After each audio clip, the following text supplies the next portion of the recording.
Thought I'd put a video together for anyone planning a trip to Broken Hill. It is, as the sign says, Australia's first heritage listed city, which it attained in 2015. There is a lot to do here in and around the city, so you'll definitely need a few days. And let's go and have a look at a few things. Well, one of the first places you might want to visit is the top of the line of Lode, which has the best views of the city.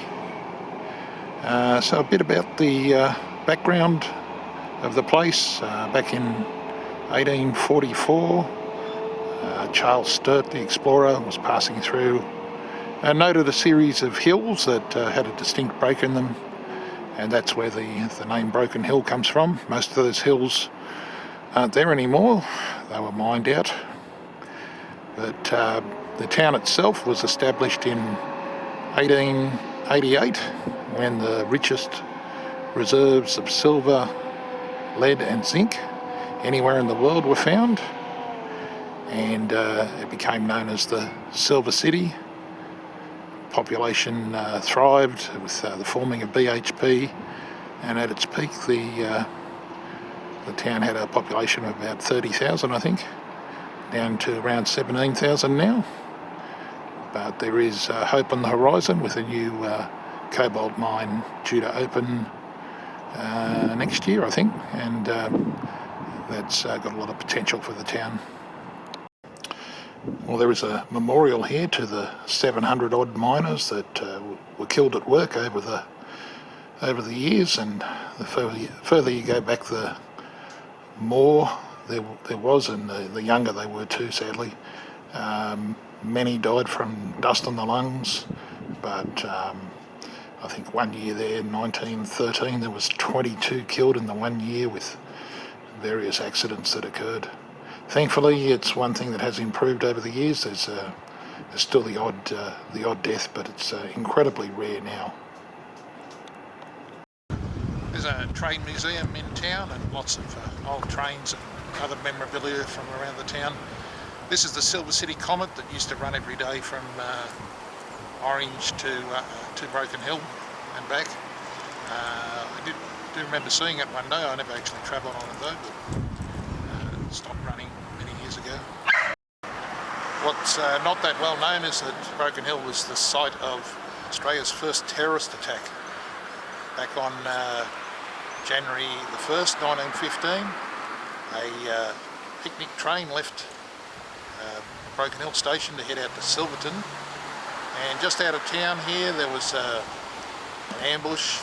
Two Afghans carrying the Turkish flag ran out from behind an ice cream cart firing shots, and 4 people on the train were killed, and those 2 Afghans were executed for their crimes. Absolutely terrible event. So around the town there's all these information boards with photographs from old times. This one's probably my favourite. It's taken from this exact spot near the railway station, and the most amazing thing about this was 1910. Just look at how well dressed everybody is. You don't see that today, that's for sure. And look at the old train. Now that is real history. There's a stack of great old buildings around the town. This is the Trades Hall. This was the original trade union building. Sandstone building, very nice. In Sturt Park is a rather surprising memorial. This is a memorial to the bands that went down with the Titanic, and it was unveiled on in 1913, I think it was, and yeah, it was an honour to from the local bands to those brave band members on the ship that went down with it.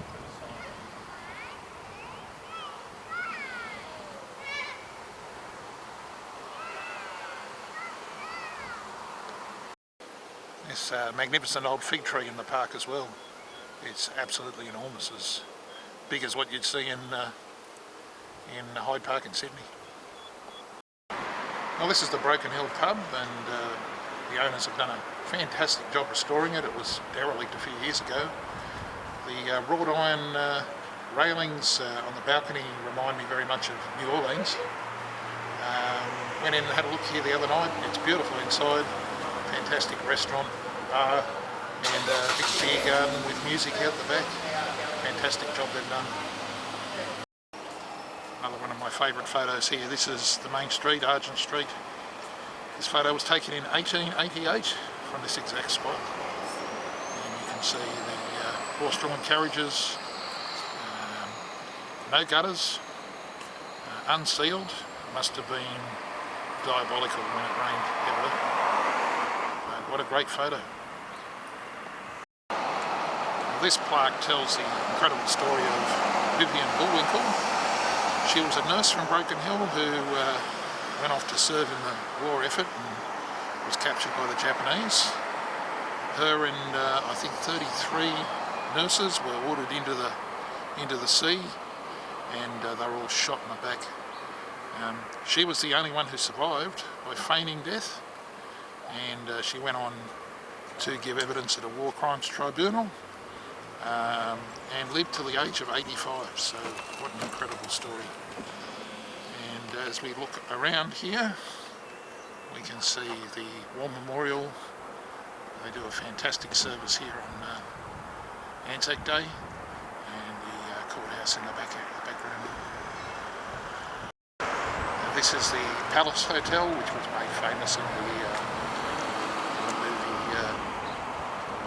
Priscilla. I've never seen it, never plan to. And I can tell you that the building looks nice from the outside, but inside it's a scene of the place. Here's a sculpture of an ant that was built by Proa Hart, Broken Hill's most famous resident.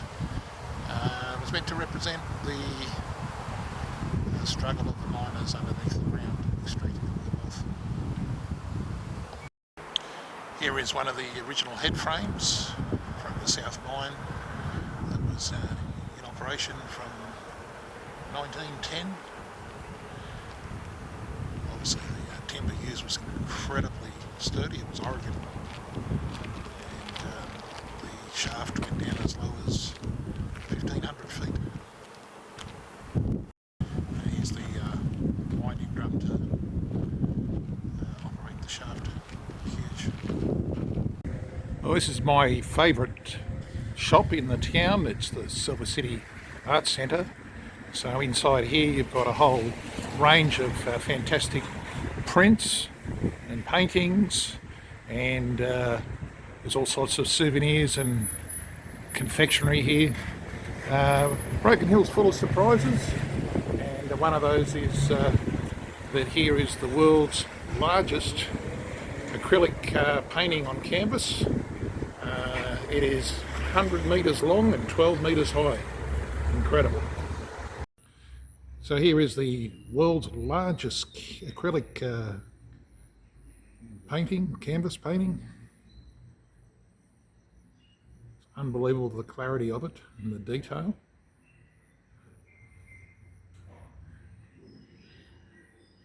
This here is the sculptures that are located about 10 kilometres out of town. Really good place to go and visit, right on Sunset. And this place is just enormous.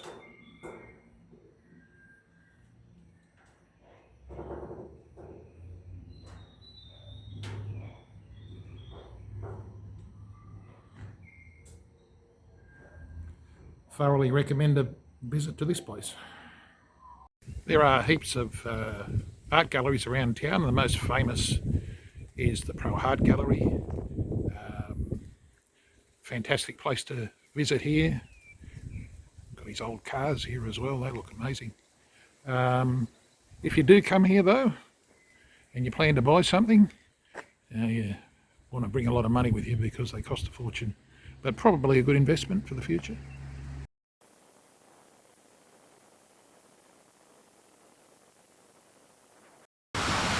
About an hour southeast of town is the Menindee lakes.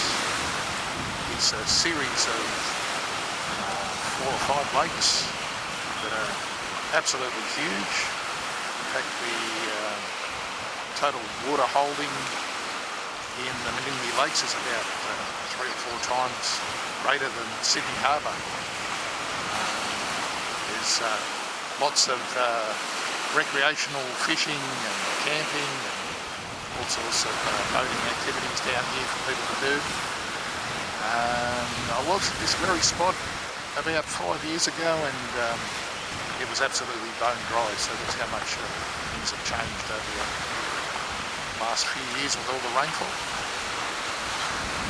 There's also over 200 species of bird life in this region. So just near Menindee is the Kenchiga National Park, 44,000 hectares of land. It's where there's lakes and all sorts of activities here. You've got this woolshed, old historic woolshed, where I believe some 6 million sheep were shorn over the years. And get more details as we get closer. So the woolshed was built back in 1870. There's some great old photos here. This one here of the shearers lined up in 1890 at the front of the shearers' quarters. Pretty rough looking characters there. Speaking of rough looking characters, there's one. Would you employ this man? Not likely.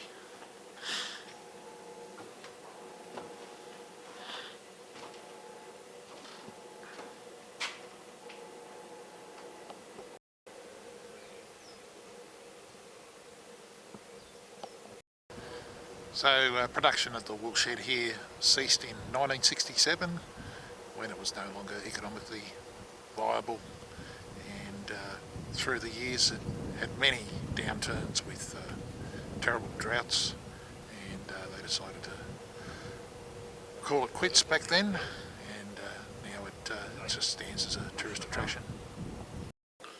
There's social distancing Aussie style. There's a good map of the region here. It's an absolutely huge area in the middle of nowhere. Well, 25 k's out of town is the Silverton township, which is an old mining town, basically a ghost town these days, but very much a tourist attraction. There's old art galleries here. There is an old jail, and the most famous attraction of all is the old pub. It's been the set for many movies, I believe. Bakery there. Plenty of activities here on the weekend, I guess, with bands and so forth. And here's the famous Silverton Hotel.